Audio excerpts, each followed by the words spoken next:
Për herë të parë në lëvizjen sindikaliste në Shqipëri u nënshkrua kontrata kolektive me Sindikatën e Pavarur të Policisë së Burgjeve dhe Drejtorisë së Përgjithshme të Burgjeve.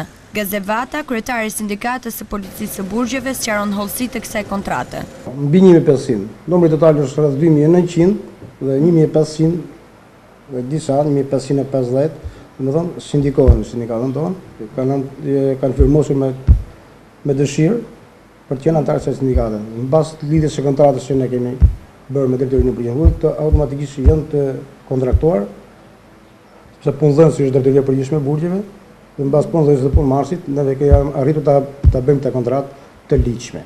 Është për herë të parë. Ndërsa kryetari i Bashkimit të Sindikatave të Pavarura të Shqipërisë, Gzim Kalaja, u shpreh se kjo kontratë është arritje e një rëndësie të veçantë. Mendoj se kjo është një arritje për vetë punonjësit e policisë burgjeve, që deri tani ishin pambuluar me kontratën kolektive. Tani me nënshkrimin e kontratës kolektive mendoj se është një rëndësie të veçantë për krijimin e kushteve të tyre të punës, për mbrojtjen e tyre në vendin e punës, për detyrimet që ata kanë ndaj punëdhënësit, njëkohësisht për gëzimin e tyre për gjitha liritë sindikale që në përputhje me kodin e punës duhet t'i gëzojnë ata, për organizimin e tyre.